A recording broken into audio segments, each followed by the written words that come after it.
Hello बच्चों, आजकल मैं आपको उपभोक्ता के व्यवहार का सिद्धांत पढ़ा रही हूँ। आज पढ़ा रही हूँ सीमांत तुष्टिगुण और कुल तुष्टिगुण में अंतर। सीमांत तुष्टिगुण क्या है? सीमांत तुष्टिगुण किसी वस्तु की अंतिम इकाई के उपभोग से प्राप्त होता है। और कुल तुष्टिगुण क्या है? किसी वस्तु की उपभोग की गई समस्त इकाइयों के सीमांत तुष्टिगुणों का योग होता है। दूसरा है, वस्तु का उपभोग बढ़ने पर सीमांत तुष्टिगुण घटता है। और कुल तुष्टिगुण क्या है? वस्तु का उपभोग बढ़ने पर एक सीमा तक कुल तुष्टिगुण बढ़ जाता है।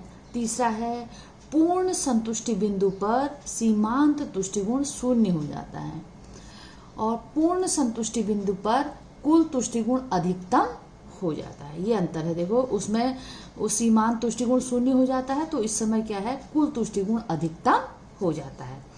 पूर्ण संतुष्टि के बाद अगली इकाई का उपभोग होने पर सीमांत तुष्टिगुण ऋणात्मक हो जाता है। और इसके बाद क्या है? पूर्ण संतुष्टि के बाद अगली इकाई का उपभोग होने से कुल तुष्टिगुण घटने लगता है। पांचवा है, यह वस्तु का मूल्य निर्धारित करने में महत्वपूर्ण योगदान प्रदान करता है। सीमांत तुष्टिगुण जो है वस्तु के मूल्य निर्धारण में महत्वपूर्ण योगदान प्रदान करता है। यह वस्तु के मूल्य निर्धारण में कोई भी योगदान प्रदान नहीं करता। देखो, मूल्य निर्धारण में सीमांत तुष्टिगुण का क्या महत्व है। देखो, मूल्य निर्धारण में सीमांत तुष्टिगुण मांग पक्ष का निर्धारण करता है। एक व्यक्ति किसी वस्तु के लिए कितना मूल्य देगा, यह उस वस्तु की सीमांत तुष्टिगुण पर निर्भर करता है। एक व्यक्ति किसी वस्तु की अतिरिक्त इकाई उस इकाई को तब तक खरीदता जाएगा जब तक उस इकाई का सीमांत तुष्टिगुण उसके लिए त्याग की जाने वाली रकम या मूल्य के बराबर न हो जाए। इस सारणी के द्वारा आप समझिए, ये रोटी का उदाहरण है।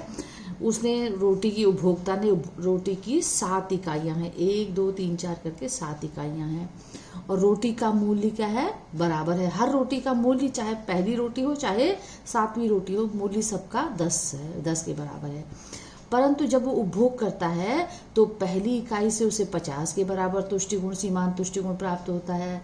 दूसरी इकाई से 40 के बराबर, तीसरी इकाई से 30 के बराबर, चौथी से 25 के बराबर, पांचवी से 20 के बराबर और छठी से 10 के बराबर। और छठी में देखो, ये इस सीमांत तुष्टिगुण 10 है और 10 ही रोटी का मूल्य है। उसको एक जागरूक उपभोक्ता होगा तो यहाँ पर वो उपभोग बंद कर देगा, यहाँ पर मूल्य निर्धारण होगा।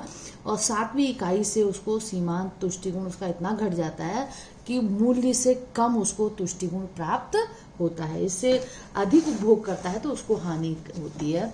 ये मैंने कल बताया था।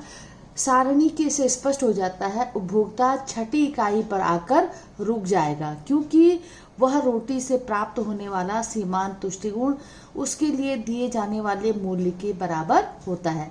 कोई भी उपभोक्ता किसी वस्तु के लिए सीमांत तुष्टिगुण से अधिक मूल्य देना नहीं चाहेगा। अतः सीमांत तुष्टिगुण उसकी मूल्य की सीमा को निर्धारित करता है। अन्य शब्दों में क्या है? मूल्य के द्वारा कुल तुष्टिगुण नहीं बल्कि सीमांत तुष्टिगुण मापा जाता है।